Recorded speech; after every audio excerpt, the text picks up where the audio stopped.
Good evening and welcome to the fourth lecture in part one of this series.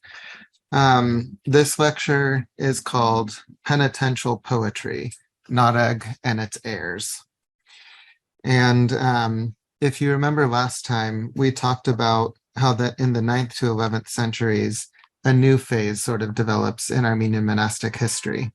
We have the foundation of these large Cenobitic institutions, which are distinguished from earlier periods by their much larger size and scale. And after a few decades of their founding, some of these numbered monks in the hundreds. These were permanently endowed institutions, which served a number of different purposes. Of course, they were all spiritual centers of prayer, but some were also great centers of learning. Some provided places of lodging along trade routes for travelers, wayfarers, and merchants, served as the burial places for noble families, and the site of relics and precious items that would make them centers of pilgrimage and generators of income. If we step back to consider the development of Christian asceticism and monasticism across time, we can observe that in the early period, there was a more pronounced focus on external bodily exertion, while later, a more inwardly focused mystical approach gradually gained ascendancy in later centuries. External feats of bodily endurance and deprivation preoccupied the monastics of late antiquity, who lived outside in the harsh deserts of Egypt and Syria, or spent years on elevated poles, or as recluses in caves.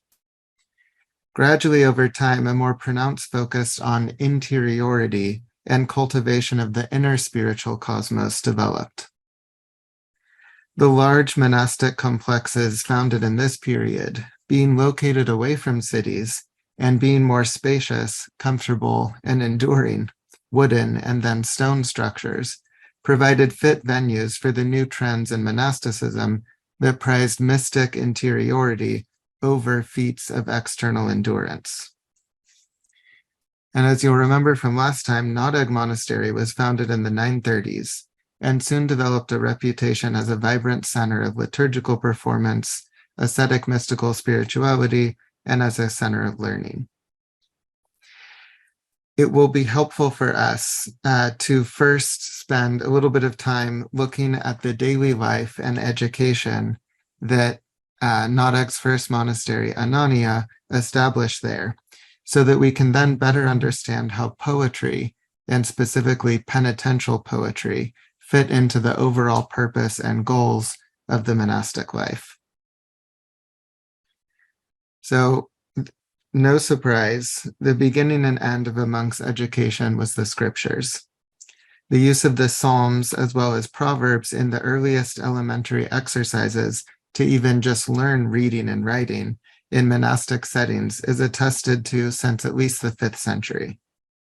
And in addition to the Psalms, the Solomonic wisdom books, so Proverbs, Ecclesiastes, Song of Songs, Wisdom of Solomon, etc., and the Gospels were the other most important aspects of scripture for medieval monks. And in addition to literary instruction and exposure to the scriptures through reading and study, the monks also performed the scripturally drenched liturgical service on a daily basis, which we looked at, if you remember, in the second lecture when we were talking about sharakans, the different hours of prayer every day. And as we saw last week, Narek was well known in Anania's and Grigor's day for its vibrant liturgy, and thanks especially to Grigor, new genres of sacred song, the Gansk and Dach and Meredik, which we looked at last week, were developed to enrich the celebration of feast days. The subjects of the trivium, so grammar, rhetoric, and logic, formed the intellectual core curriculum of the medieval academies. And since the textbooks for these subjects were composed by pre-Christian Greek authors, monks referred to them as ardakin kuryank, which means external writings, so people not essentially members of the Christian religion. in order to distinguish them from patristic texts, which were a different part of the curriculum, as we'll see, and were called nurp kuryank, which means subtle writings. So for teaching these three subjects, grammar, rhetoric, and logic, as you can see on the screen, there were these specific textbooks drawn from Greek that already, thanks to the Hellenophile school in the 6th, 7th, and 8th centuries, these texts had all been translated into Armenian already. And even there was a tradition of commentaries that had started to develop to be written on these texts. And so the monks at Narek and other monasteries would have used these texts to learn these subjects. So then there's the Nurp Kuryank, which is what we would today call patristics. So the monks at Narek, judging by quotations and references that you can find in the works of Grigor, Anania, Uchtanes of Sebastia, who was also a monk at Narek or went to the school of Narek. Reading those works, you can tell that they must have had a very impressive library there, a nearly complete library of the works of Greek and Syriac patristic authors in Armenian translation, as well as native Armenian patristic texts. And as I mentioned, their works are just full of references to writers like these. But intellectual work comprised only one facet of a monk's training. Monastic education involved a holistic approach to the human person and aimed at shaping and transforming body, spirit, and soul, in addition to mind and intellect.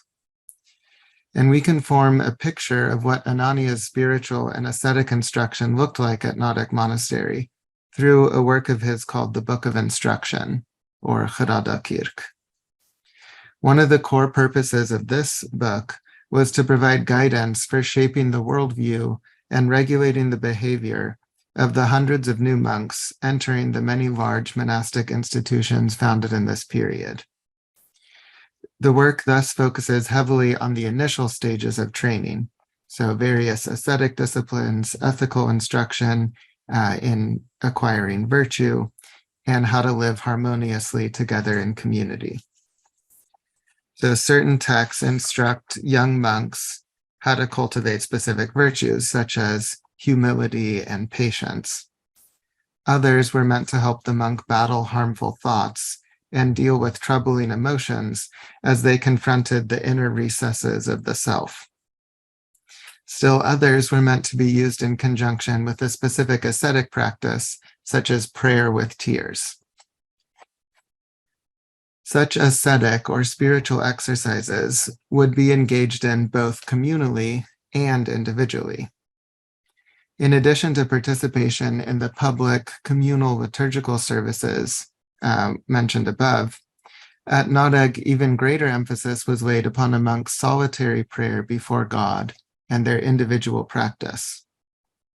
A monk thus was trained to engage in mental and spiritual exercises such as meditation upon and memorization of scripture, contemplation, as well as more physically demanding exercises aimed at subduing bodily passions and appetites and monitoring the senses, such as fasting, the sublimation of sexual energy and desire, and vigil.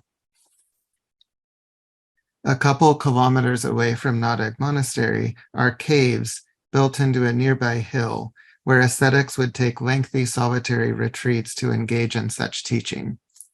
These are pictures from about 10 years back of the caves nearby Narek Monastery, or where Narek Monastery used to be, that was taken by a researcher who wrote an article about them.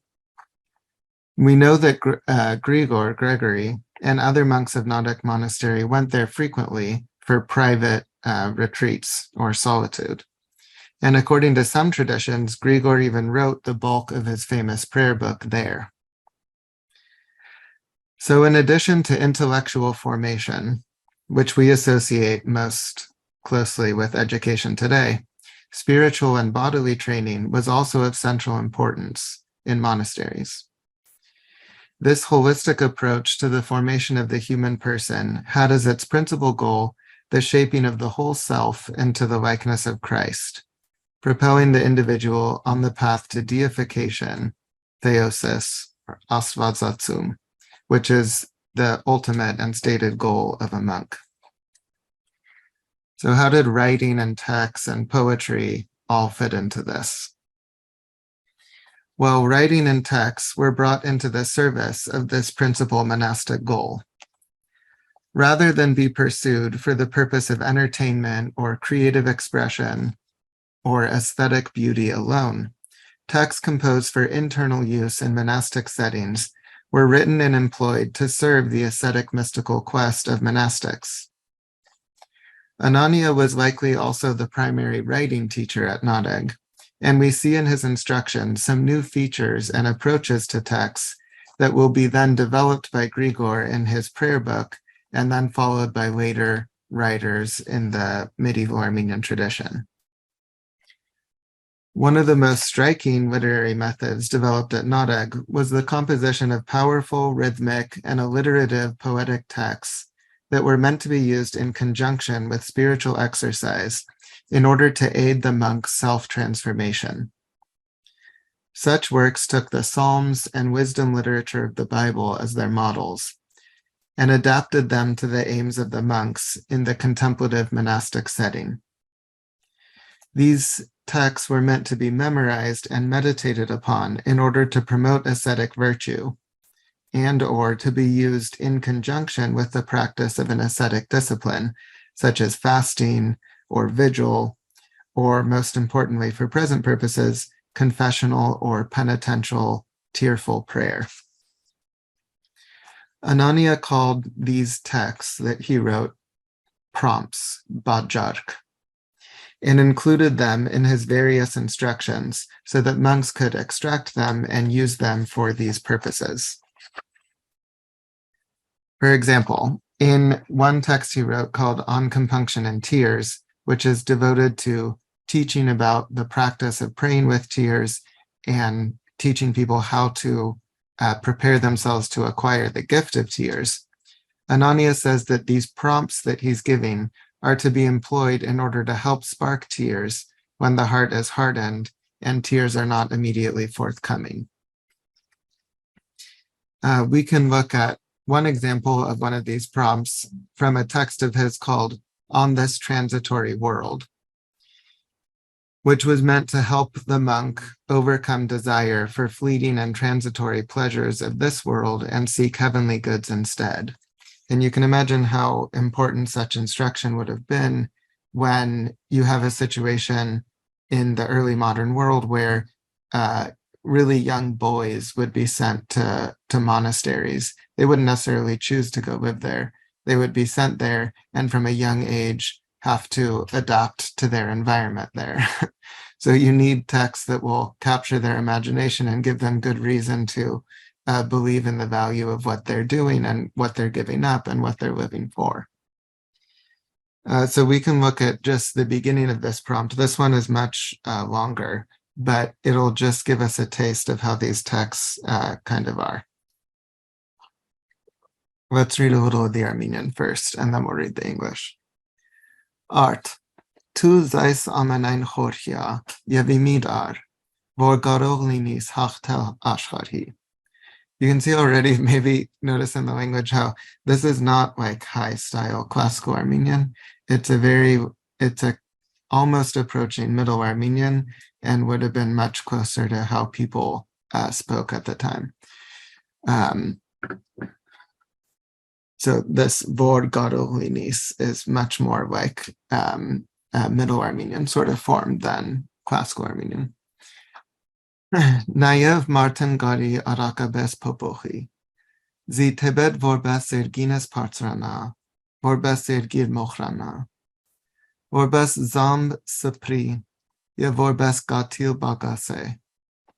Vorbes zaik baitzarana, ye vorbes chod chorana. Vorbes pots porpoki, ye vorbes zuch luzani. Vorbes merig potorgi, ye vorbes sartiostein amgani.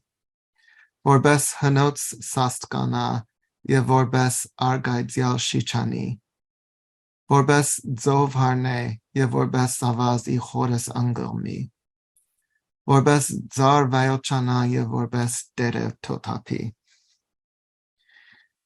Now meditate on all this and keep it firmly in mind so you can overcome the world. So you can see it's given to be meditated upon and for this specific purpose. Humans also can quickly be changed, for although they rise up as the heavens, they are reduced to dust like the earth. They spread out as a cloud and dissipate like a raindrop. They bloom radiant as a flower and wither away like grass. They flare up as a flame and fade away like smoke. They whirl about as a storm and fall apart like a spider web. They erupt like a furnace and are extinguished as flickering embers.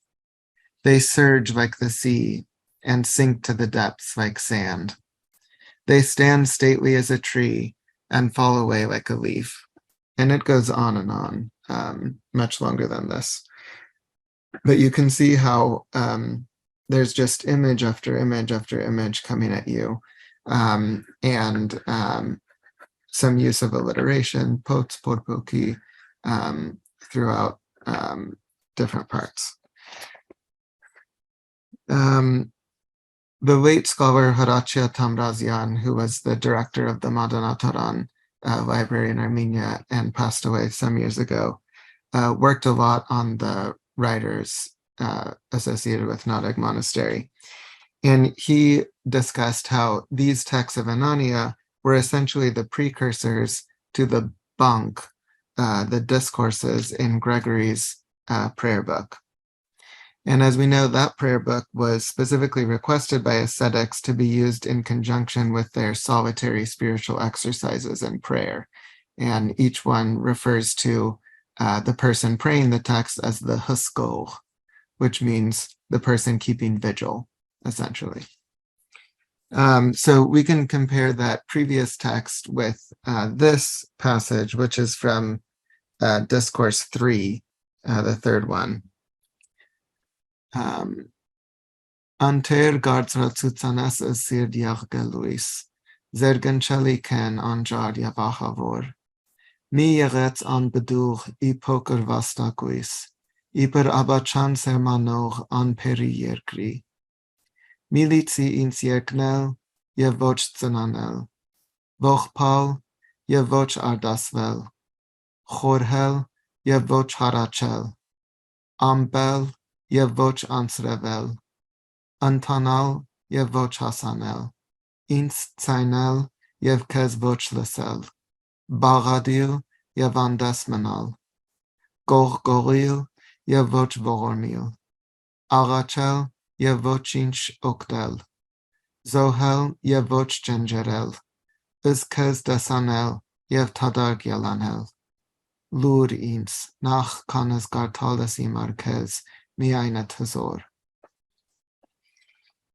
Why have you hardened the heart of my miserable self to not fear you, O ineffable and awesome one?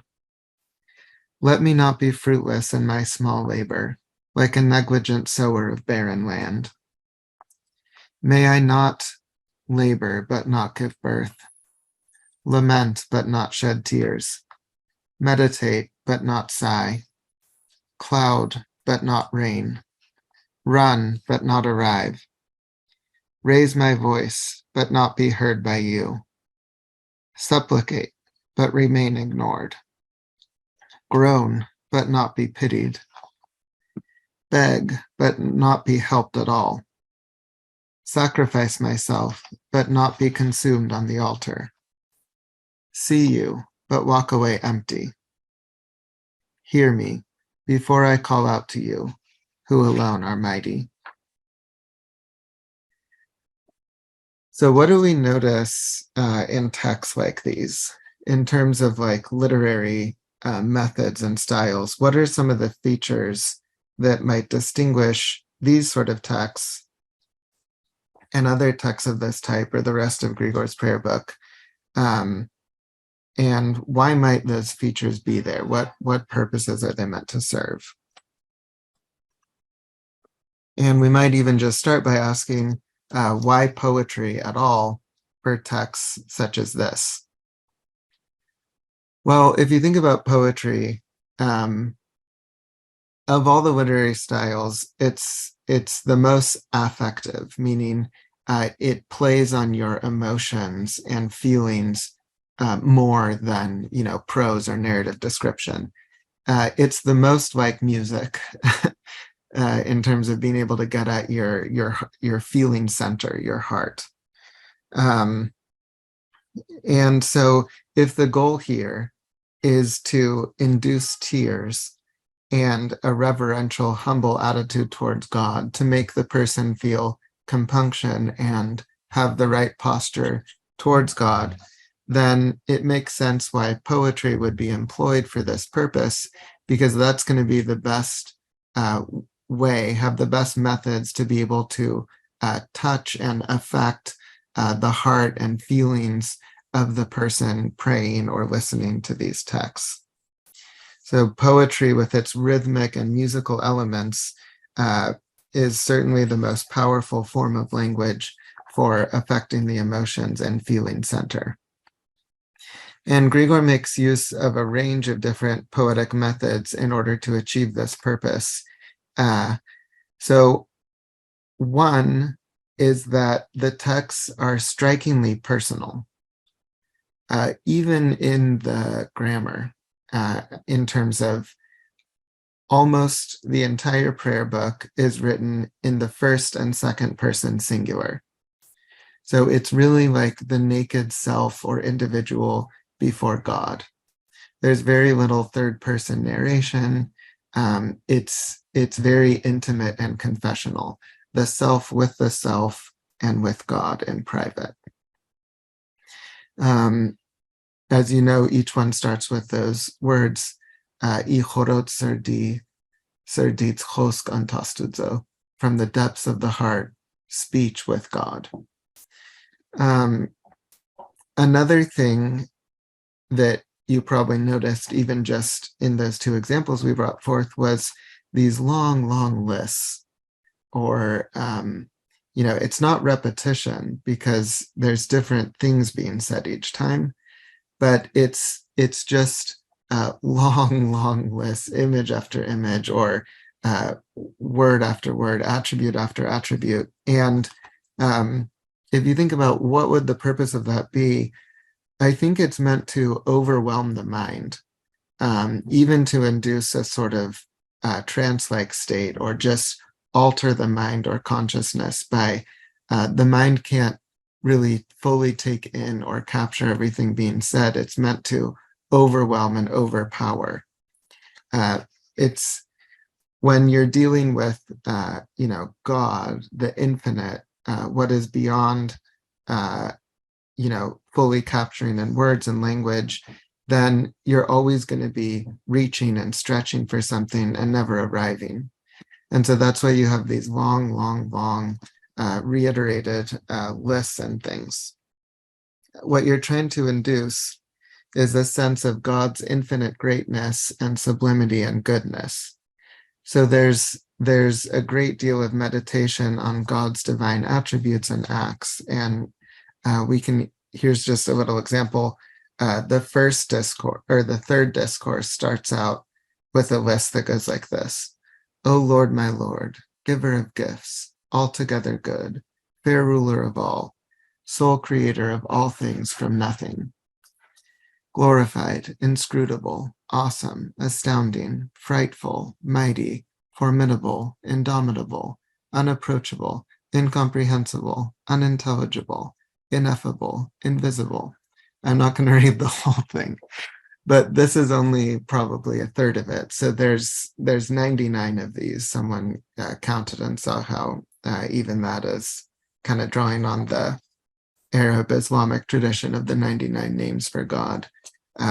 He uses 99 of these here. The first to notice that was Hagop Gulujian at UCLA, who I learned Armenian with.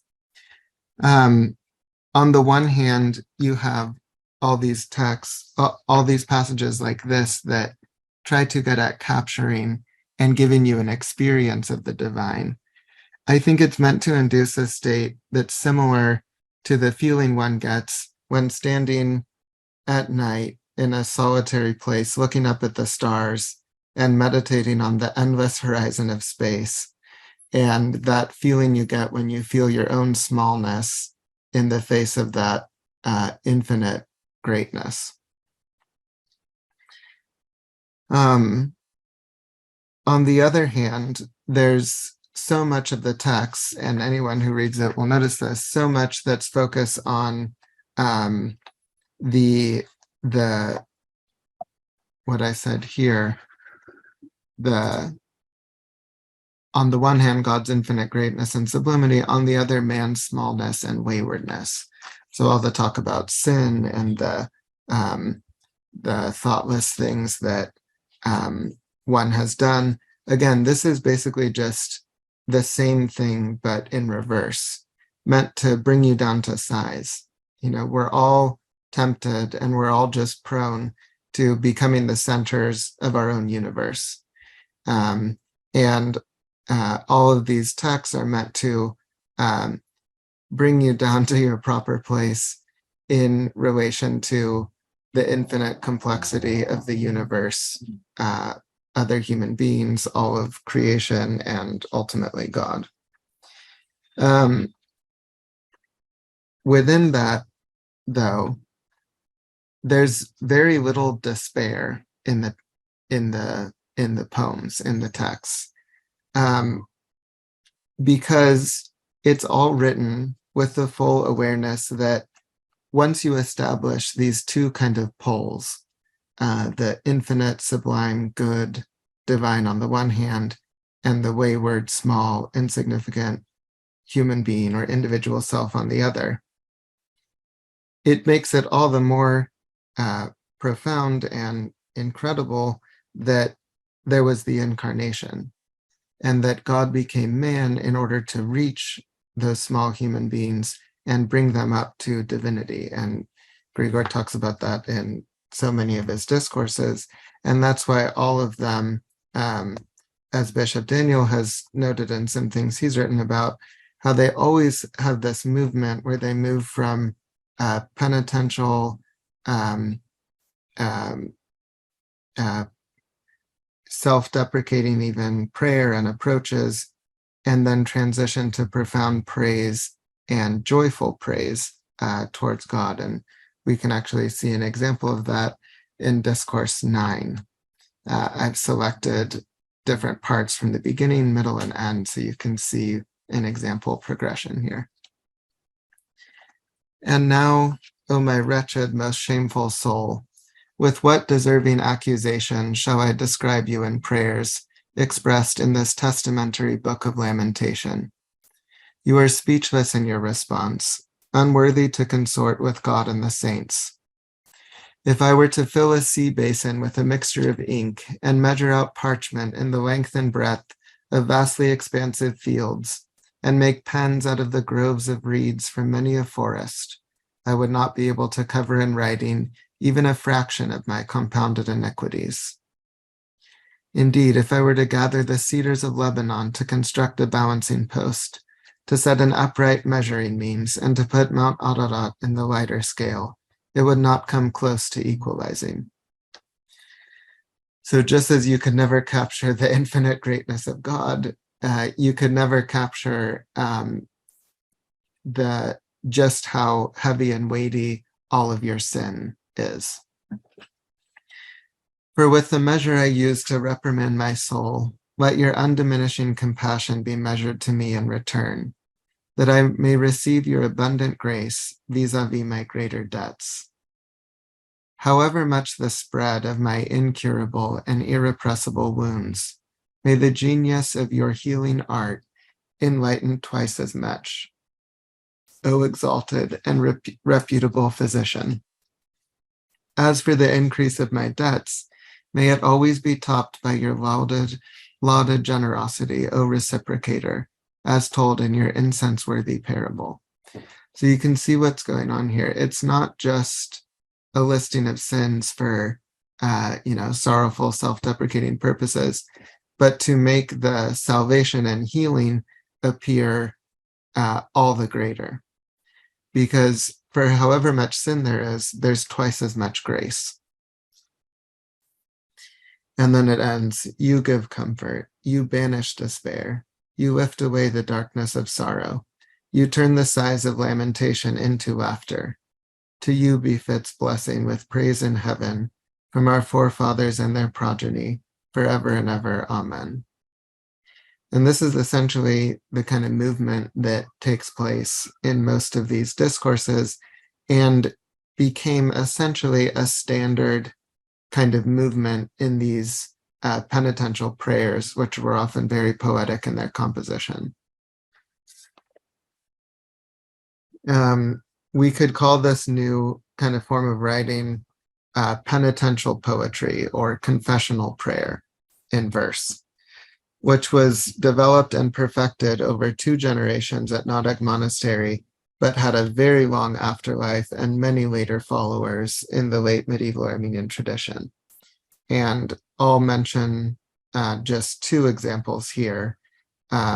There's lots of other writers that could be brought forth, but 2 that stand out are Krikor Dara and this very popular prayer book that's attributed to Ephraim the Syrian, but was actually written in a much later period. So we can start with Krikor Dara. He was a poet and Catholicos during the Cilician period. He was Catholicos from 1173 to 1193, so end of the 12th century. And he was the nephew of the two previous Catholicoi, one of whom was Nersess Fall, who actually also could be listed here as a follower of this this genre, although he also wrote many other types of works. Krikor Dara wrote a great number of poems. One of the popular ones is a lament on the capture of Jerusalem, and we're going to look at that in the 6th lecture when we look at public laments. Here it's kind of private, individual confessional prayer. There's also a whole genre that's public laments that are written after the fall of cities or cataclysmic sort of things that happen, historical events. We can look at a couple of his poems and you can just see how it's drawing on the same tradition or written in the same tradition. So this one, which was translated by Michael Stone in 2003 issue of Sion, you can see it's titled Pan Bidani Zaman Ali. So you can see already by him even calling it Pan or Ban, it's hearkening to Gregory of Narek's discourses, although it's written in a different sort of verse than Gregory wrote in.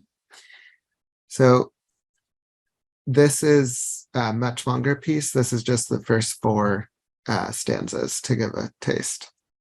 So ko his kidutun pets chamratsiale ko yergil pariats al shichani misht e his yevhoki pets tagaratsiale unim yev Luis Baidzar pets chavariale ga yev hur siro pets sarutsiale yev hogmen kachtratsik choshagahare chermem arasvats al zurden merce gamim pusutzanel pets doten chare. There exists knowledge in me, but it has withered. There exists awe of good things, yet 'tis ever extinguished. There is a soul in me too, but it is enfeebled. I contain brilliant light, but it is darkened. There is love's fire too, but it has grown cold, and the sweet wafting wind is smitten by heat. I am warm towards God, yet the cold is close by. I wish to sprout forth, but the heat is wicked. And it goes on and on and on, and eventually culminates with saying how God will forgive shortcomings and offers consolation at the end. But you can see the same kind of methods and approach here kind of long lists of variations on a theme related to the soul's and self's weakness.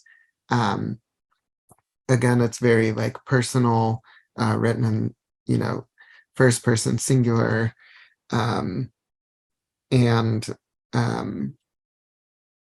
Yes.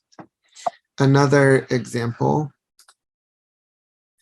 again, this is a much longer work, actually much more like the discourses in Gregory of Nodek's prayer book. It's called Vasen Meratzen Charcharanats, on the sufferings caused by sin. Here's just the first few lines. Art, hodet ktadzi arachi gatial, bagadim, machtem, chuntrem, lam, vochpam, ardasvem, garganes parnam, had arains, hosoche ime, minchev herb der, charcharesis, minchev herb idorunes magats gabezis, ezkez der, hishetzi of kadi, zi chen inch hork, vorkvoch kadanis gocholin, che urek partsrutun, vorvoch hasanas haitzolin, arzis takavor, yev tu kazen dantia. Now, standing before your compassionate Father, I implore, request, seek, weep, lament, shed tears. I lift up this mournful cry. Do justice for me against my enemy. For how long, Lord, will he afflict me? For how long will he keep me bound in the shackles of sin? I remembered you, Lord, and found you. For there exists no depths in which you are not found by the one who calls out. There exists no height to which you do not arrive to the one who seeks you. Take me, King, and torment me yourself. And it goes on and on. I mentioned earlier how this genre really draws on the Psalms, kind of as its ultimate model, and I'm sure you can really sense that, especially in this one here. A lot of the lines and phrases are just the kind of things you find in the Psalms. So we can look briefly then, in closing, at this prayer book attributed to Ephraim the Syrian, which is called Kirk Alotis Asatial Serpuinya Premi Hurin Asorvo. So on the screen are some of the earliest printed editions from the 18th century and 19th century. In 2014, Edward Matthews did a publication of this book with the Armenian on one side and English translation on the other, and a really nice study of it called The Armenian Prayers Attributed to Ephraim the Syrian.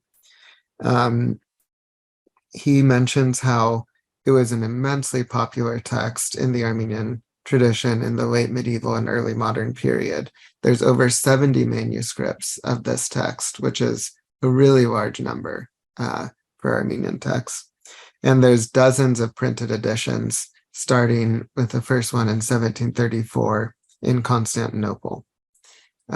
It's not an authentic work of Ephraim, the 4th century Syrian writer who we talked about in previous lectures, but was probably actually written during the Cilician, Kilikian period. It fits into that time frame a lot better in terms of the language and also the style. It's just in this kind of style that we've been looking at. And actually, there's nothing in it that would lead you to think that it was even translated from Syriac. It was probably written by an Armenian author who was just attributing it to Ephraim, as in he was trying to write in the style of Ephraim or influenced by Ephraim. Maybe his name even was Yeprem, and he was putting it after the saint that he was named after.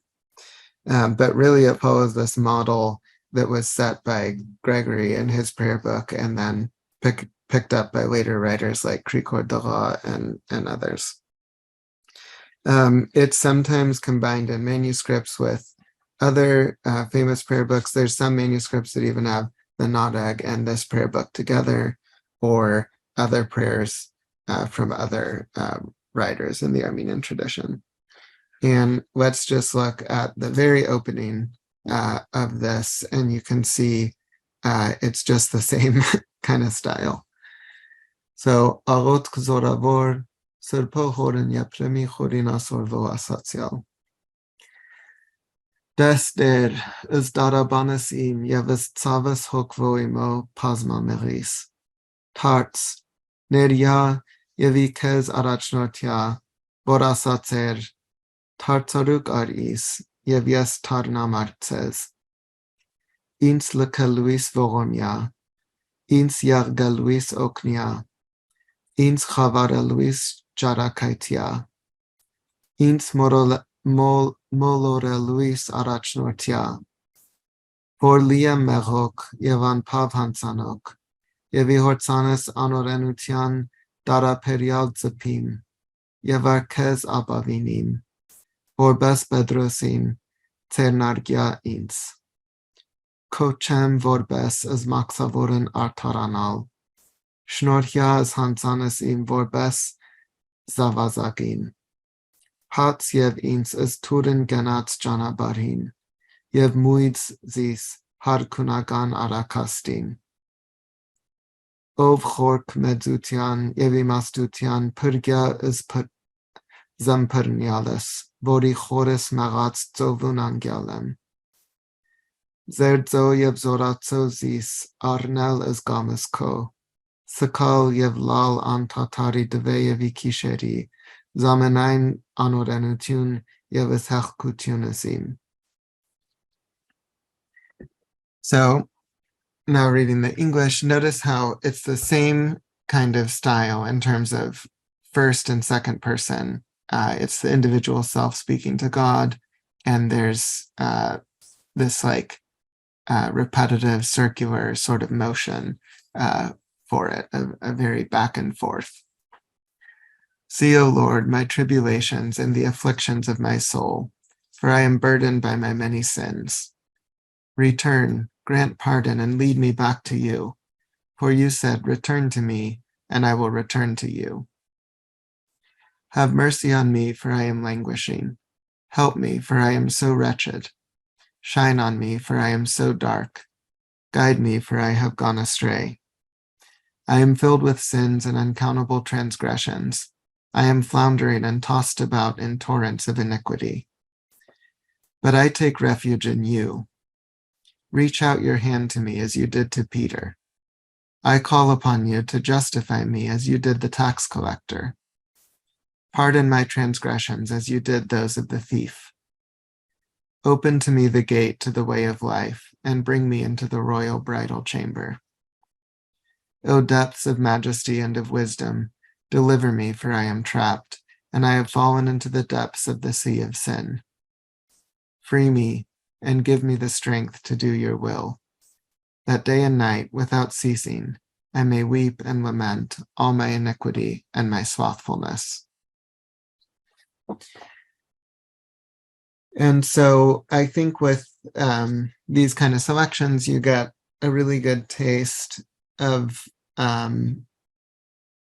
what is really a vast body of writings in Armenian.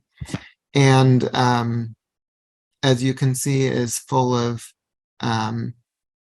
poetic devices that are meant to work on the emotions and feelings of the one praying and using them in order to instill a desired attitude and posture towards God. And there's many other writers and texts like this in the Armenian tradition, but this is enough to kind of give a taste and see the kind of origins and setting of where this style of poetry developed and some of the main writers in this genre. So thank you very much. So yeah, in closing, remember that next week is obviously Thanksgiving. Happy Thanksgiving to everybody. So we're not going to have a lecture then, even though I know you all would come. Just kidding. So we'll wait until, what'll it be? December 1st, I think, will be the next time, 2 weeks from tonight. And we'll look at historical and biblical narrative put into verse. And as I mentioned, Grigor Magistros being the first writer to do that, specifically in conversation and response with Arabic, the Quran and Arabic writings. So see you all in a couple weeks.